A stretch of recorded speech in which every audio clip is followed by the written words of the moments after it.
Anyway, I just finished my long run for today. I've already downed 2 bottles of water. I am still somehow thirsty, so if my voice is a little raspy, that is what's going on. Something is digging into me.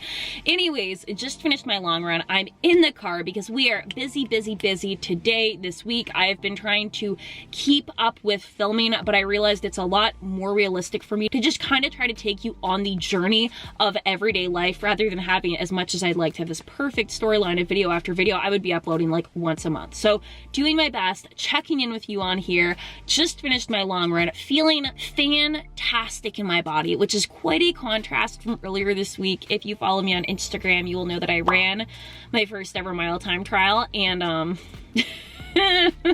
I've been going back and forth between feeling so disappointed in myself, being so hard, saying such nasty things about my body, to saying, you know what? We got room for improvement. We know the areas we need to improve upon. Rational brain and irrational brain. They've been clashing. If you're not familiar with what a mile time trial is, or any time trial for that matter, it's basically there's a set distance. So for what I ran, it was a mile, and you run it as fast as you can, which sounds simple in premise, but is not easy to do, because once you actually start thinking about implementing it, you're like, okay, well, do I come out fast or do I come out slow and then I speed up? How do I pace this? When should I really kick in the afterburners? Like, what is my strategy going into this? I did not have a strategy, which I think contributed to how nervous I got. Not to mention, what I didn't share in the update I posted to Instagram is that I actually originally had my mile time trial scheduled for a day when we had a rainfall warning where I live.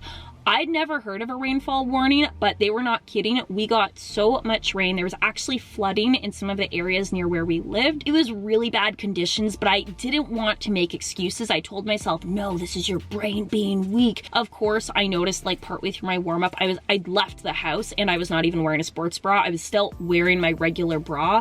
So obviously my brain and body were not on the same page that day. Called that run after my warm-up. Jeff came to pick me up. The next day, I did finally end up doing my mile time trial. It was better weather. I had a proper warm-up. I brought Riker with me for moral support.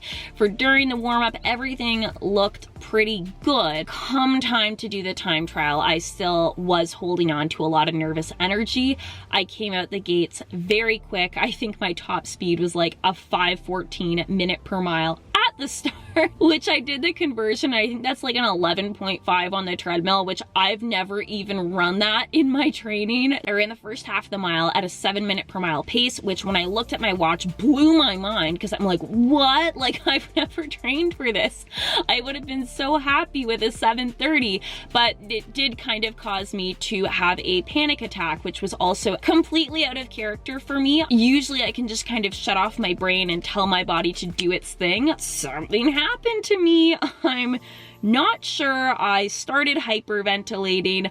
I did not feel myself beyond that halfway point. I literally slowed to a crawl, and I ended up finishing the mile time trial in a 7:59, which was technically under the 8 minutes that I told myself I would be happy with as a starting point, considering this was my first ever time trial. But to be honest, I do feel kind of embarrassed. And this isn't a knock on anybody who runs a time trial slower than that or faster than that or the same time trial as me. This is based on me comparing to me, because there's no sense comparing your times to somebody else's journey. That is like a fast track to self-sabotage. But I know my body is capable of more. I proved that to myself in the first half of the time trial. I've proven that to myself when I've been running repeats, when I've been doing my training runs, but my brain was not in it. My brain was not in the right place. And it's disappointing because I don't get to test my mile time again for another 3 weeks of training, which is a blessing and a curse. I do need to take the time. I know where my weak points are. I need to go in with a better pacing strategy. I need to go in with more confidence in my body. I need to get to a point where I have enough confidence in my running that I can say, okay, we're turning the brain off. We're letting the body go, because we have proven to ourselves time and time again in training that this body can go. That was a lot. I know. I've had a lot of feelings, and sometimes you guys do comment or message me and say, you know, how are you so positive all the time? I'm not. My brain is sometimes a dumpster fire of going back and forth between you suck and no, it's okay, we're gonna be fine. These things happen, but I am looking forward to continuing to show up consistently. Even when I get upset, I do have trust in my body. I do know that if I keep showing up consistently, I keep progressing gradually, I stay away from injury, then I will get there. I will hit that 7:30. I'm sure I will even hit like a 7-minute mile. I'd love to be under a 7-minute mile. I can't speak to what will happen during the next time trial, but I know with the intentions I've set for the next few weeks, it is going to be an improvement, at least mentally. Well, I have fixed up my face and hair as much as they're going to get fixed up for now. We did our long run.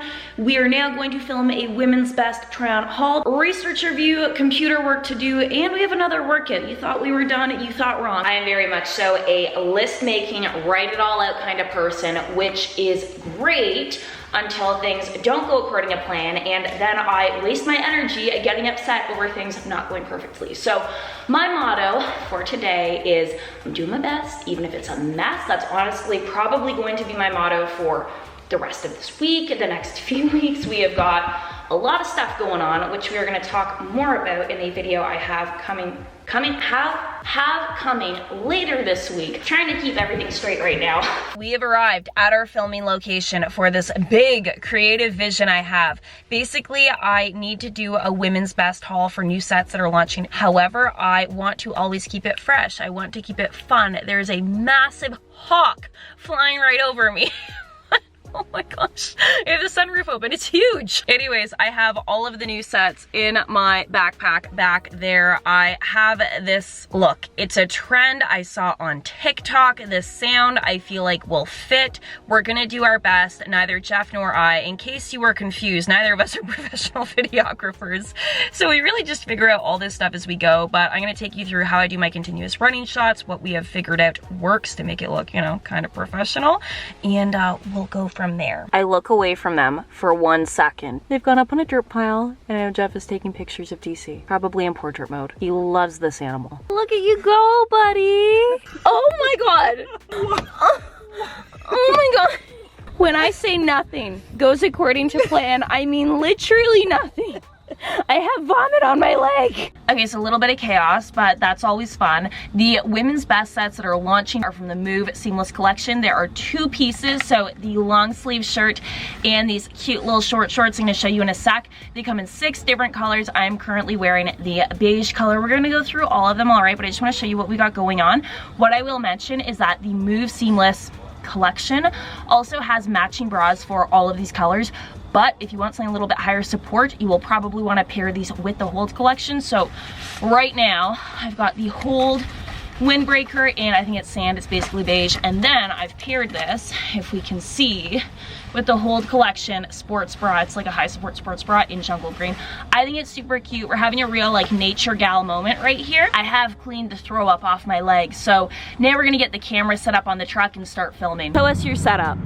So, got this. So we've got our little magnetic ball that magnets to the outside of the truck, and then on the back of my phone. And then this goes actually on the front of the phone. Jeff always sets this up, so he is the expert on this. And then this, are we doing vertical or horizontal? Vertical.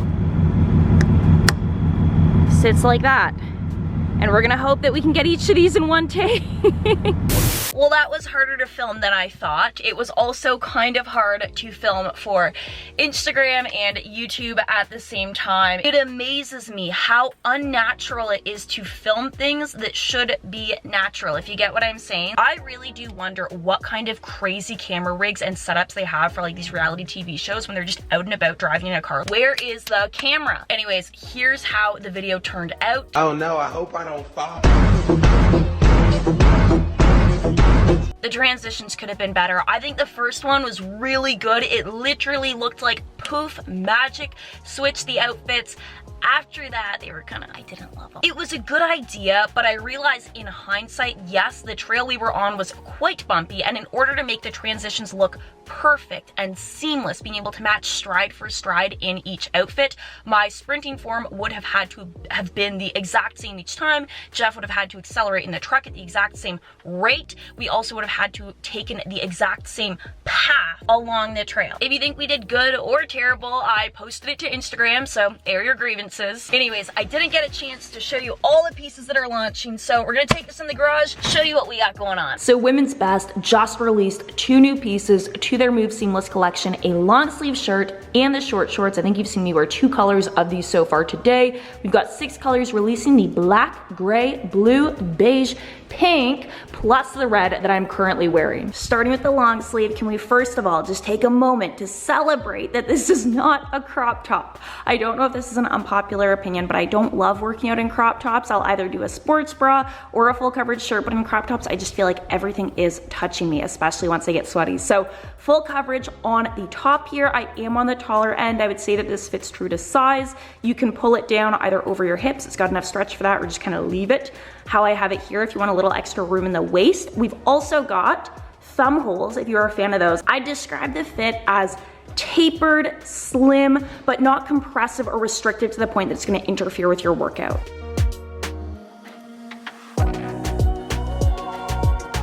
Moving down to the shorts, I know I call these short shorts. I don't know if that's the best way to describe them. I'd say they're more so between a bike short and a short short. So if your typical bike short ends just above knee height, these are definitely sitting more upper to mid thigh, which I like because they have enough coverage to keep like upper thighs from chafing while you're walking or running, and butt cheeks are not hanging out, but you still get to show off the gains.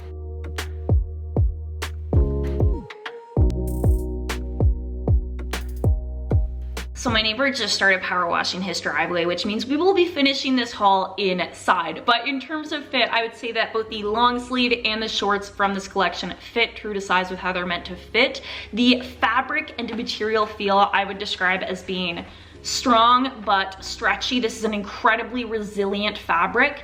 As you saw earlier in today's video, I did wear the beige set for my long run. I actually did my mile time trial earlier this week in the all black set because, you know, like hardcore, it made me feel hardcore. I'm wearing the red set now. You'll see how this holds up to a weightlifting, squatting workout later in this video. But I would say if you are used to doing higher intensity, higher impact, like heavier duty workouts, this fabric will definitely keep up. I have sweat in these, I have moved in these, I have put these through the washing machine. So far, no chafing, pilling, or fraying at the seams, so very happy with the quality. We do need to get to our workout. I'm trying not to slow down too much because an object in motion stays in motion. If I keep sitting here, I'm probably not gonna get my workout done, but I did wanna let you know that Women's Best is doing a 20% off launch discount for these new pieces that are launching, in addition to which you can use my code ABBY20 to save an extra 20% off. So it's like 40% off the new pieces. The Move collection is technically not new. These are just new pieces that have been added to the collection. So the Move collection already has a light to medium sports bra, a cropped version of the long sleeve, full length leggings. They might have a couple other things. So you can mix and match the pieces. They all come in the same colors. If you are a bigger chested gal, or you just prefer like a higher impact bra for working out, I've also found that several of the colors from the Move collection pair well with the Hold collection, which does have some more athletic pieces, a higher support sports bra. I'm wearing one like right now. I've been wearing them for all my runs. So I will link the pieces of the Hold collection that I think can pair well. If you do want something a little bit higher support, you just want some different pieces to mix and match, I will also put a link to shop, a code to save. Everything you need to know will be in the description box down below. Workout time. I will link the full routine in the description box down below, but today we are doing another power focused workout pairing strength with plyo and or reactive exercises, including some easier options as requested. First up, we have the dead stop single leg box squat for 5 reps. Using a challenging weight, here I'm starting from a seated position, holding the weight on the opposite side of the working leg, raising up by leaning forward at the hips as I drive my foot into the ground. The goal is to raise as fast as possible, ending in a strong and stable knee drive position. As you can see, I'm not moving very fast at the bottom, but I'm moving with intent, which goes to show how difficult starting from a dead stop is. Feel free to modify this exercise by reducing the weight or reducing the range of motion by using a higher box. Supersetting that with a Plyo reactive step up for 10 reps using light or body weight. I'll show a modifier in a sec, but this is a great step up to keep you from cheating the movement with momentum. The front leg lift between reps helps to reset and remind you to drive the foot down rather than rock between reps.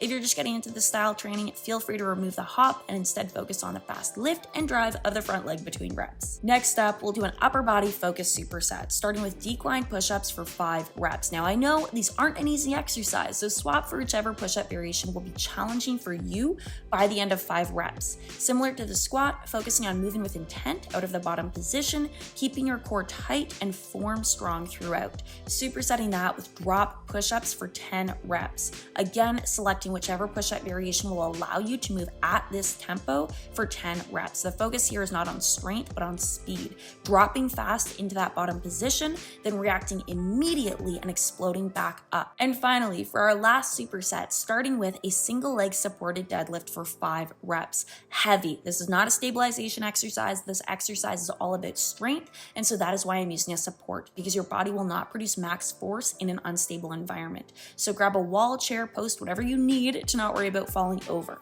I'm doing this exercise from the bottom up, so starting hips all the way back, pre-stretch on the hams and glutes, using that stored energy to drive the hips forward and knee through. Supersetting that with a single leg supported swing for 10 reps, going heavier than we did on the step up, not as heavy as the deadlift we just did. Again, using a support so we're able to move at full speed, think rapid downswing into a rapid reversal of the range of motion.